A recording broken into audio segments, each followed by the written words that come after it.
the town of Osceola, it's the meanest old place I know. Well, it's the meanest old place I know. Boys, if you ain't never been there, I beg you not to go. The Ohio State Reformatory in Mansfield, Ohio, hardly needs an introduction. It is widely recognized as a historical landmark. It is known as a location with strong ties to Hollywood, and it is acknowledged as a nest of highly active paranormal phenomena. Do the trapped remnants of prisoners still wander the cell blocks, enraged that the deaths of their physical bodies did not bring freedom after all? Are the emotional energies accumulated after nearly 100 years of brutal human acts still flowing through the structure? And do the very materials the prison is constructed out of play a role in energizing and keeping this whirling storm contained inside?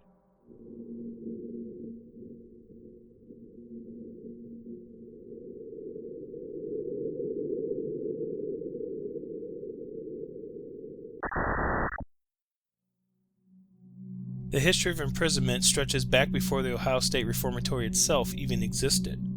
The field where the prison was ultimately built was used as an army training camp for soldiers during the Civil War. Named after former War of 1812 veteran and Ohio Governor Mordecai Bartley, Camp Bartley was also referred to in newspapers as Camp Mansfield. During the onset of the Civil War, President Abraham Lincoln suspended the writ of habeas corpus. Under this order, those who were deemed a threat to military operations could be arrested and detained, often without cause or warrant. Many protesters and those who made public statements in opposition of the war found themselves suspected of being sympathizers of the South. They were incarcerated at Camp Bartley, and there most of them remained until the war was over. To some extent, Camp Bartley was an omen of things to come. Construction of the Ohio State Reformatory began in 1886 and was designed by Cleveland architect Levi Schofield. The first inmates were admitted in 1896 after 10 years of assembly. Due to persistent issues with funding, the facility wasn't fully constructed until 1910. The only inmates who were accepted had committed more minor offenses and were too old for juvenile corrections. The initial goal of the institution truly was reformation, as each prisoner was introduced to religion, given an education, and taught skills in occupational trades. If they showed progress, inmates were released after 18 months. If reform was unsuccessful, inmates were sentenced to an additional 18 months. This mostly successful model led to a low rate of repeat offenders. From 1935 until 1959, the Ohio State Reformatory was under the supervision of Arthur Lewis Glatke. His use of several reforms, such as playing piped-in radio music in the cell blocks, were well received by both colleagues and inmates.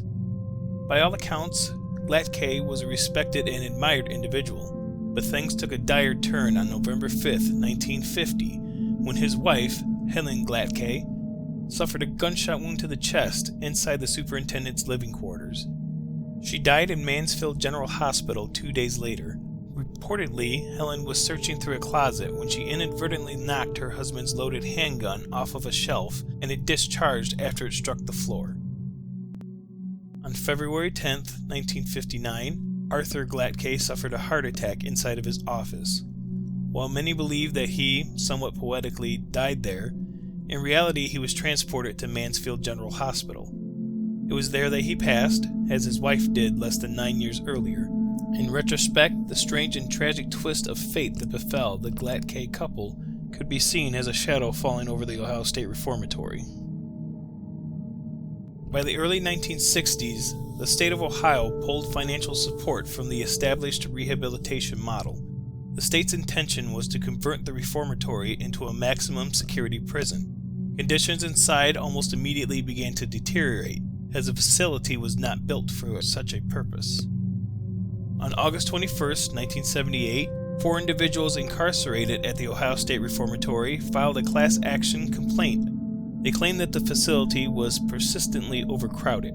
and that the building itself had physically deteriorated to a state unsuited for the daily lives of the inmates.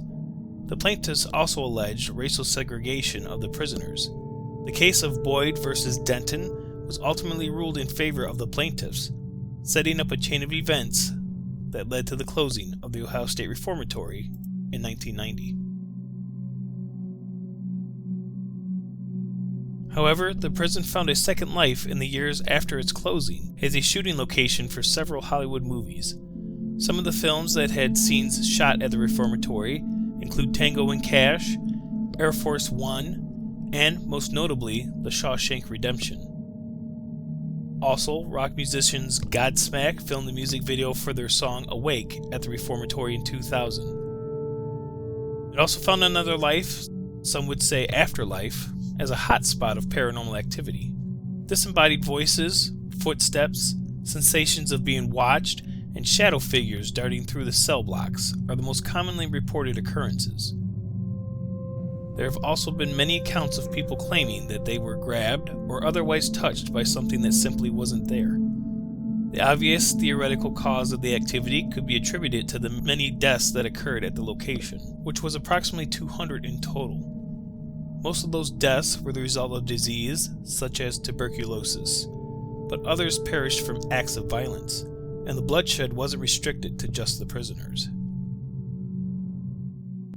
On November 2, 1926, guard Urban Wilford was shot to death at the West Gate.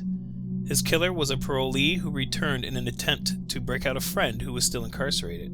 Wilford's murderer was arrested 2 months later and subsequently executed in Ohio's electric chair in 1927. Another guard, Frank Hanger, died of injuries that he sustained 4 days earlier on October 2, 1932.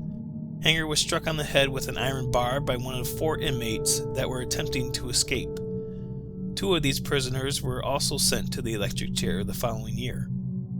In 1948, the farm supervisor of the reformatory and his family were kidnapped and murdered by 2 former inmates. In what could be seen as a bizarre turn of circumstances, the parolees were actually looking for revenge against a guard who lived nearby. It is worth mentioning that this horrible crime did not occur on or near the prison grounds.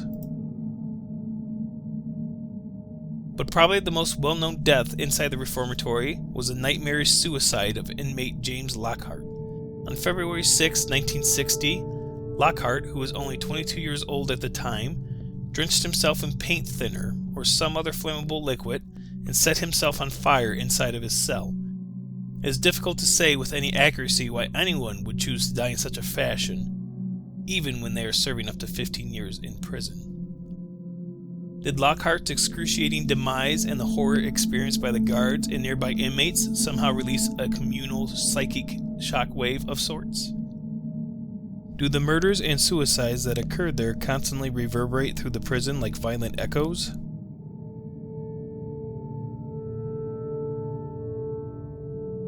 Is the limestone architecture of the prison itself a factor? Does this rock act as a kind of generator, recycling the remnants of desperate thoughts and actions into recurring energy? Were the bonds of time somehow weakened by those and other unknown circumstances, allowing momentary glimpses of the past to break through? This is all merely speculation, but these questions, and many others, must always be asked when in pursuit of answers to the paranormal. It was this pursuit that brought AlterWorld Paranormal to the Ohio State Reformatory on August 27, 2022.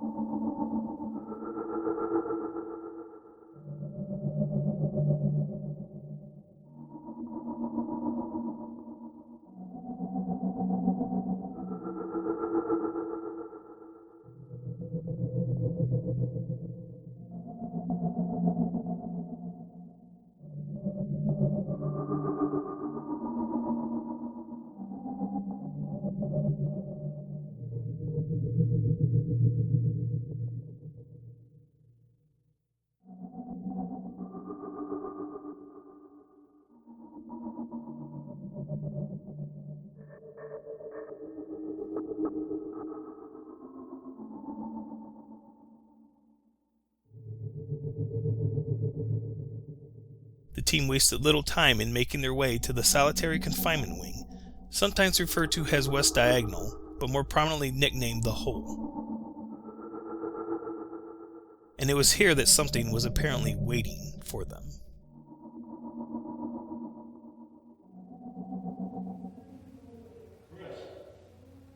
Yeah. I saw the silhouette of a person standing here. Did you? I shit you not. I saw one standing there with his light on the wall, right back here. And I thought maybe it was money still here, and it was about right here. It was like somebody, I could see like their legs, like this. I thought it was somebody looking at their phone or something like that. And then I turned the light on, there was nothing. What they didn't realize was that just 3 minutes before Daryl saw the silhouette forming, Chris unknowingly captured two visual anomalies at the opposite end of the hall. The second event occurs roughly 5 seconds after the first. While they don't look like much of anything when the video is played at normal speed, when it is zoomed in, brightened, and played back frame by frame, the anomalies become more distinct.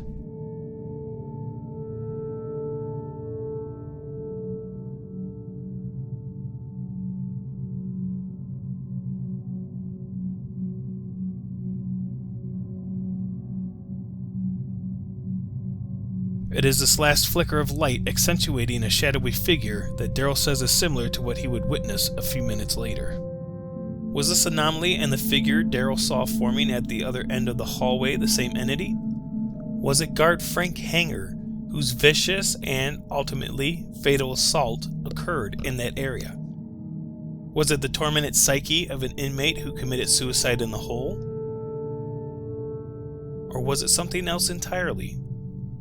We at AlterWorld cannot provide a positive answer, and we will not insult anyone's intelligence by trying to pass off any theory as fact. But for Daryl, the experience was especially profound, as it was the first time he ever eyewitnessed a discernible manifestation. No other significant evidence besides this was captured during the rest of AlterWorld's investigation.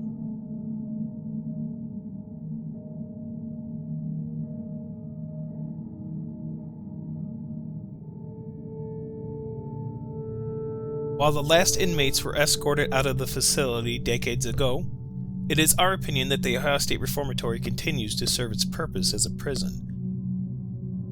It may be the fragments of people, guards, and inmates alike who were intangibly shackled to the location by emotional shock or sudden mortality.